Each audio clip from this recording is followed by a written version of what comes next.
Hello বন্ধুরা, কেমন আছো? আশা করি ভালো আছো। আমিও ভালো আছি। তো আজকে তোমাদের আমি দেখাবো সুজির পিঠে খুব সহজ পদ্ধতিতে বানানো, খুব সহজ, খেতেও খুব মজাদার। তো চলো বেশি কথা না বলে শুরু করা যাক। তোমরা দেখো আমি প্রথমে দুটো ডিম নিয়ে নেবো।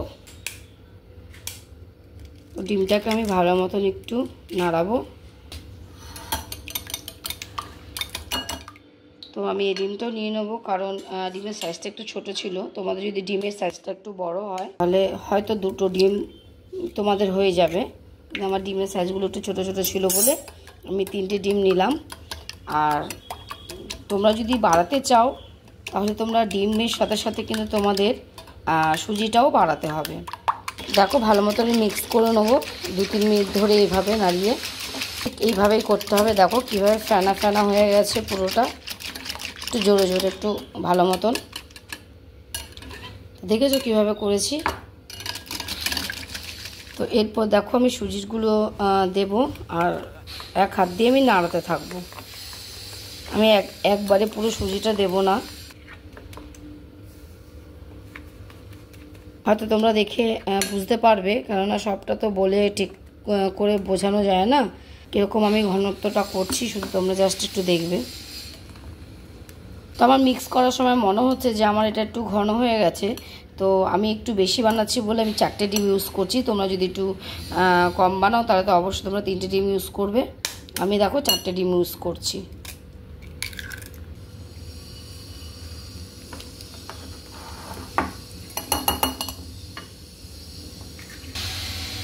তো দেখো আমার বাটারটা তৈরি হয়ে গেছে। আর আমার এই ঘনত্বটা ঠিক তোমরা দেখে বুঝতে পারছো যে আমি ঠিক কীরকম ঘনত্বটা করেছি। আর এটাকে আমি 10 থেকে 15 মিনিট এবার ঢেকে রাখবো। তো এটা 10-15 মিনিট ঢাকার পরে আমি একটা কাজ করব, যেটা তোমাদেরকে দেখিয়ে দিচ্ছি। তো তোমরা দেখো, ততক্ষণ এটা আমি রেস্টে রেখে দিলাম। তো দেখো আমি 1.5 লিটারের মতো দুধ আমি দিয়ে দিয়েছি, প্যাকেট দুধ। তো দেখো তোমরা এটা যে 1.5 লিটারই দিতে হবে তার কোনো মানে নেই। তোমরা যেমন গ্রেভি রাখবে ঠিক সেরকম তোমরা সেই আন্দাজে দুধ দেবে, তাহলেই হবে। আর দুধটাকে ভালো মতন, একদম ভালো মতন জাল তোমাদেরকে দিতে হবে। তো দুধটা হালকা গরম হয়েছে। তো এই সময় আমি কিছুটা দুধ একটু তুলে রাখবো। দেখো বন্ধুরা, একটু আওয়াজ পেতে পারো, কারণ আমাদের বাড়িতে মণ্ডপের কাজ চলছে। তো একটু অসুবিধা হতে পারে তোমাদের শুনতে। আমি এই দুধটা পরে ইউজ করব। এখন এই দুধটাকে আমি একটু ভালো মতন জাল দেব। তো দেখো 3টে এলাচ আমি দিয়ে দিলাম, আর আমি 2টো তেজপাতা দিয়ে দিলাম। তোমাদের যদি তেজপাতার গন্ধ না ভালো লাগে তোমরা স্কিপ করতে পারো। আমার ভালো লাগে তাই আমি দিয়েছি। তো দেখো যে দুধটা আমি তুলেছি এই দুধটাতে আমি পাউডার মিল্ক আমি একটু মিক্স করব। আর এটা তোমরা না দিলেও কোনো অসুবিধা নয়, আমি দিচ্ছি একটু টেস্টের জন্য। এই দুধটা দিলে একটু টেস্ট মানে বেশ ভালো লাগে খেতে।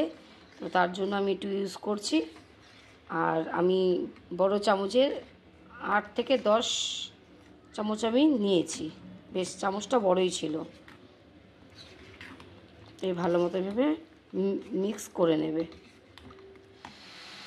তো দেখো দুধটা আমার ভালো মতন ফুটে গেছে। তো আমি এই সময় চিনি দেবো। আর মিষ্টিটা কিন্তু টোটাল তোমরা যেরকম মিষ্টি খাও অবশ্যই সেরকম বুঝে মিষ্টি দিও, কারণ মিষ্টি কিন্তু কেউ বেশি কেউ কম পছন্দ করে। তার জন্য আমি আমার মতন মিষ্টিটা দিয়ে দিলাম। তোমরা তোমাদের মতন অবশ্যই মিষ্টি দিও। আর সমানে কিন্তু এভাবে তোমাদেরকে নাড়তে থাকতে লাগবে। দেখো আমি যে দুধটা তুলে রেখেছিলাম সেটাতে পাউডার দুধটা আমি ভালো মতন মিক্স করে নিয়েছি। তো এখন আমার চিনিটা ভালো মতন গলে গেছে। তো আমি এখন এটা আমি দিয়ে দেবো।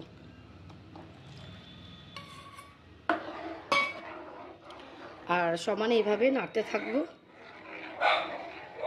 না হলে এটা মানে উদলিয়ে পড়ে যাবে। আর আঁচটা কিন্তু অবশ্যই ফুল থাকবে। তো দেখো একটু কালার আনার জন্য আমি একটু রান্না করার যে হলুদ, সেই হলুদ আমি একটু দিয়ে দেবো। তো আমি অল্পই দেবো,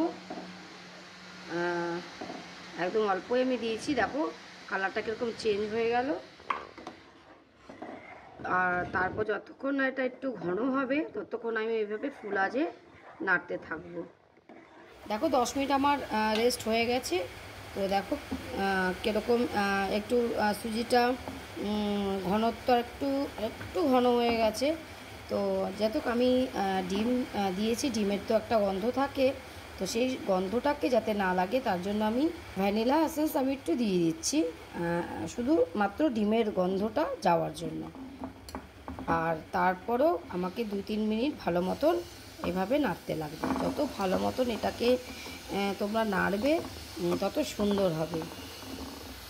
তো দেখো আমার কিছু ড্রাই ফ্রুট ছিল, তো আমি এটা ইউজ করছি। তোমাদের না থাকলেও কোনো ব্যাপার না, এটা যে দিতেই হবে এর কোনো মানে নেই। আমার ঘরে ছিল তাই আমি এটাকে ব্যবহার করলাম। আর একটু কিছু রেখে দেবো, পরে ইউজ করব। তো দেখো এটাকে এবার আমি ভাজবো। তো তার জন্য আমি কড়াই বসিয়ে দিয়েছি। আমি তেল আগে গরম করে নিয়ে তারপর আমি আঁচটাকে একটু কমিয়ে দিয়েছি। মানে খুব একটা গরম তেলে আমি ছাড়বো না, তাহলে কিন্তু ঠিক ভেতর দিয়ে ভাজাটা হবে না।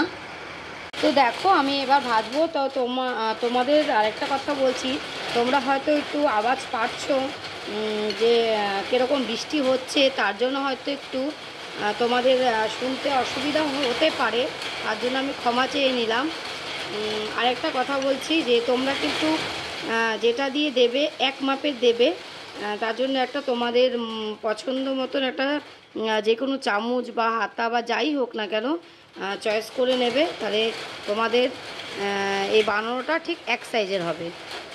তো বৃষ্টির জন্য দুঃখিত, আওয়াজ পেতে হয়তো একটু অসুবিধা তোমাদের হতে পারে।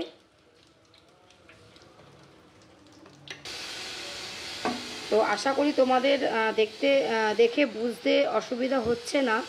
সব কথা তো আর সব সময় বোঝানো যায় না বলে কিছু কিছু জিনিস আছে যে দেখেও অনেকটা বোঝা যায়। তাই বললাম যে তোমাদের হয়তো দেখে তোমাদের অসুবিধা হচ্ছে না যে আমি কিভাবে জিনিসটা তৈরি করছি। তো দেখো আমার এক পিঠ প্রায় লাল হয়ে গেছে। তো এই সময় এসে আমি একটু এটাকে উল্টি পাল্টি দেব। আর একটা কথা বলছি, আঁচটা কিন্তু বাড়িয়ে ভাজা যাবে না, তোমাদের কিন্তু আঁচটা কমিয়েই ভাজতে হবে। একটু টাইম লাগবে, কমিয়েই ভাজতে হবে, নাহলে ভেতর দিয়ে এটা হবে না। তো দেখো আমার ভাজা হয়ে গেছে। তো আমি এখন এগুলোকে নামাবো।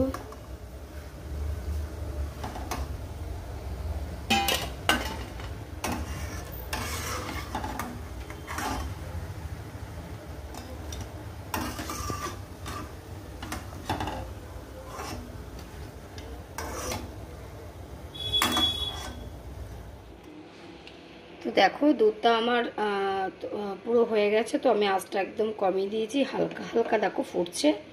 তো আমি এগুলোকে এভাবে দিয়ে দেবো। আমার পুরো ভাজা দেখো রেডি হয়ে গেছে। তো আমি একসাথে সব ভেজে নিয়েছি, তারপর আমি সব এই দুধের মধ্যে ছেড়ে দিচ্ছি এগুলোকে।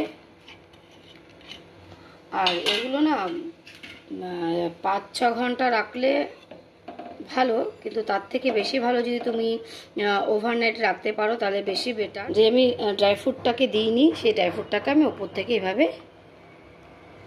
দিয়ে দেবো। তো দেখো আমার এটা কমপ্লিট হয়ে গেছে। আর আমি এটাকে কিন্তু ওভারনাইট রেখেছি। তোমরা যদি পারো ওভারনাইট রাখার চেষ্টা করবে, তবে এই জিনিসটা বেশ ভালো লাগবে আরও। তো তোমাদের আমি একটা কেটে দেখাচ্ছি। দেখো এটা কিন্তু খেতে সত্যি বলছি খুব দারুণ খেতে। তোমরা করে অবশ্যই খেও। দেখো আমি একটা কেটে দেখালাম, তোমরা অবশ্যই করে খেও। সফটনেসটাও আমি তোমাদেরকে দেখাচ্ছি। দেখো কত নরম হয়েছে, দেখতে পাচ্ছ কত নরম হয়েছে, খুব সুন্দর। জানিও তোমাদের কেমন লাগলো। ব্যাস এইটুকুই, আজকের মতন টাটা।